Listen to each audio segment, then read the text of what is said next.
Hey everyone, welcome back to my channel. My name is Arinda and I am a Dutch expat who lives in England. And today I'd like to talk about that some people think that the Netherlands have three capitals, and that is not true. I'm talking about three very busy big cities in what we call the trading area in the Netherlands. So it's the Randstad and mostly in South Holland. So I'm talking about Amsterdam, Rotterdam and Den Haag. So let me explain. So Amsterdam is the capital city of the Netherlands. And there's one thing I want to say right away about it. And that is, you guys need to go further than only Amsterdam. Because you think that Amsterdam is the same everywhere in the Netherlands, and that is not true. Simply not true. And for example, if you are in the States, you will hear a dialect every, 2, 3 hours, 4, 5, 6 hours. Well, in the Netherlands, because the Netherlands is that small, you will have a different dialect every 10, 15 minutes. So my advice also is, if you are going to the Netherlands, go further than Amsterdam. The Netherlands have a lot more to offer than just Amsterdam.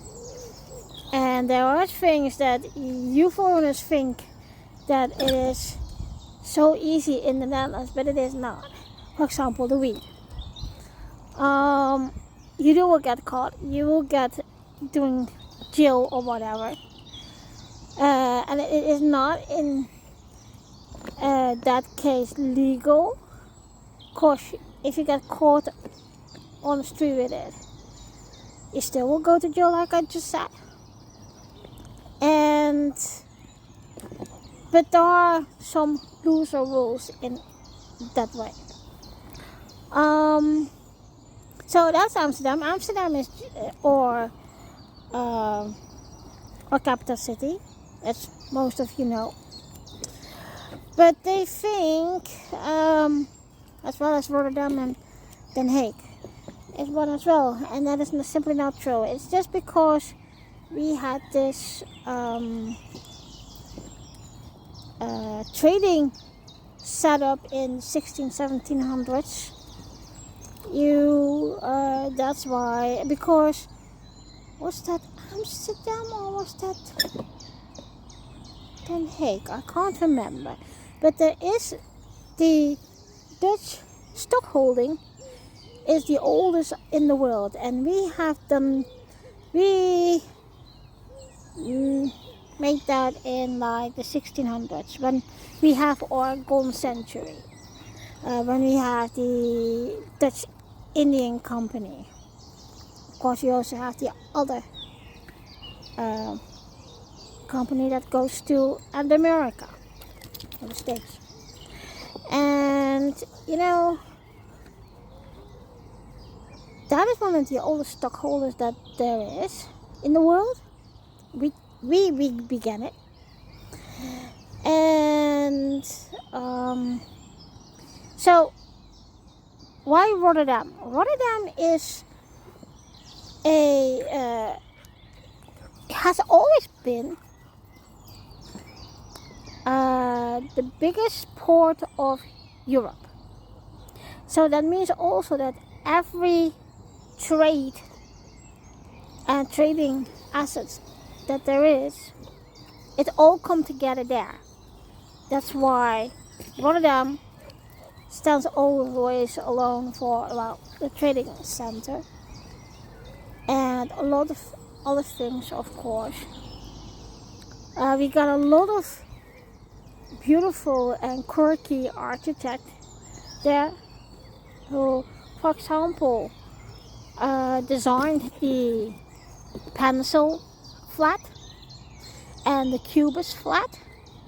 My aunt used to live there, so I know how they look like. It's very quirky. And Rotterdam is more the haven for trading and businesses and whatever else more. Then we also have Den Haag. Den Haag is not a capital, but a big city as well. And Den Haag is mostly known for our government, or parliament is sitting there. And we also have, of course, the tribunal, the World Tribunal there. And although Den Haag is also very busy, because I must say those three cities are not my favorite to be, but for a foreigner it is very interesting to take a look, because we have a lot of different things that you might like. And although they are big cities and they have their own unique way of, could be the capital, it's not. Oh, by the way, Rotterdam. In the Second World War, Rotterdam had been bombarded by the Germans. And there's been a lot of history there to get to know. Also, when you look at Rotterdam, I think it is busy, but I'd rather be in Rotterdam than in Den Haag or Amsterdam. And maybe you know it, it's quite populated, because that's the busiest areas there. And of course, in Rotterdam we've got a lot of universities, international universities. So there are a lot of things you can see in those three cities. If you are going to Amsterdam, there's one thing I really like to recommend. And of course, if you are known with Anne Frank, the girl with the diary, her house, the back house of the back attic, is still there in full glory, what used to be in the Second World War. You can go there, and the only thing is you need to purchase your ticket online, but it is worth it. It's where her father used to work. The whole factory in there is now a museum, and you can walk up the stairs to the attic where she actually lived. And as a sensitive person, I felt a lot when I was there for the first time. But what the most gripped me was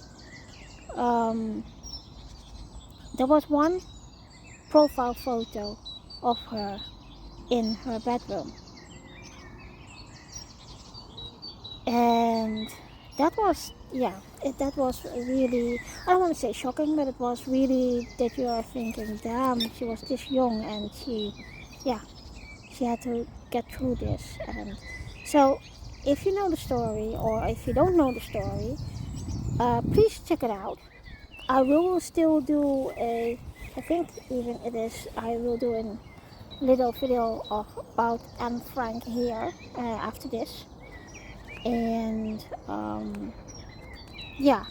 there is a lot history behind it. There is a lot history in those three cities, and I will come back to it. So if you have any questions, just ask me and I will make a video out of it. And hopefully you like what I'm doing. See you next time. Doei doei.